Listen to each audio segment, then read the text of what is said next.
Must-haves for the soap room for me personally. This is what I like. First, my slicer. This is my loaf slicer. It does a very important job. I have operated without it and it sucked. Very, very important to have a good slicer. So you have nice, even loaves. The next part being, of course, is a good cutter. You need a good bar cutter. Very important. You need a good soap mold. Golly, I've got a long list. Okay. Okay, and the other things are my immersion blender.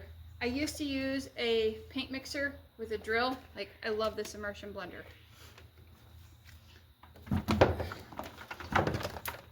I used to use a paint mixer with a drill, but the immersion blender is so much faster for a single batch that I feel like I'm getting more done. This takes 30 to 45 minutes to do my batch size, which is about 33 pounds of soap. And the immersion blender takes about, I would say 4 minutes, maybe 6. Just me. The other thing I really, really, really like and are really important are your scales. I have a hanging scale for hanging and weighing the big stuff. And I have a dinky scale for the little stuff. It is really important to have accurate scales because otherwise your soap is not consistent. I have accurate enough scales.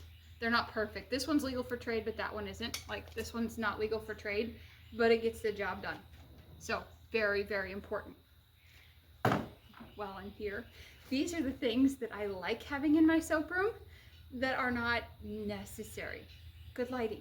I really like having good lighting because I like to be able to see what I'm doing. Second, I like it. It's my sucker upper for my essential oils. I like it. I don't need it.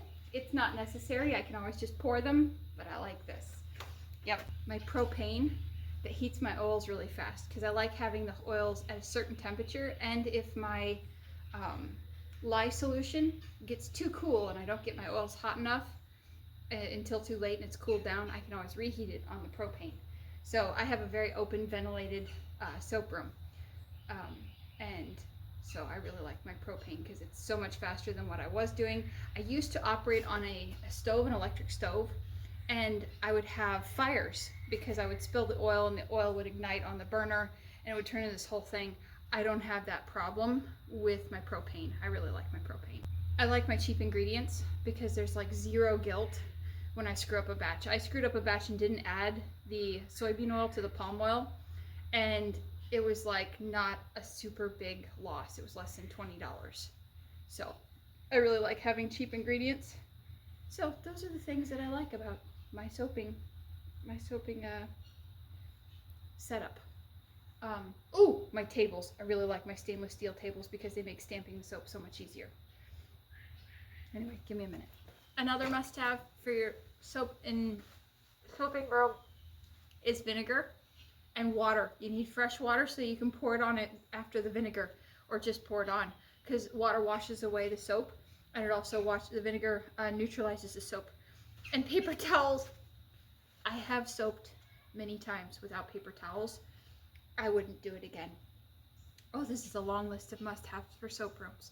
So you need tables, you need cutters, you need an immersion blender, you need paper towels, you need water, you need vinegar. A garbage can is really nice. A solid floor that's not going to really be like slippery, very, very important. You don't have to have all this. You can make soap in your kitchen. We offer our recipe on our website. So if you want to just whip out a batch of soap, you can, because you probably have the ingredients for making it in your house and you just don't even know it. I like my shelving. Having good soap storage makes things so much simpler.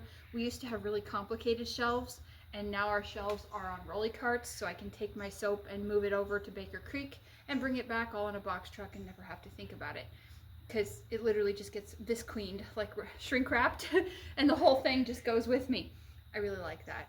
One other cool thing in my soap room. I used to use an oven thermometer. I have this fancy dancy thermometer that you shoot at something and it tells you how hot it is. That wall over there is 60 degrees. How cool is that? It's a laser beam.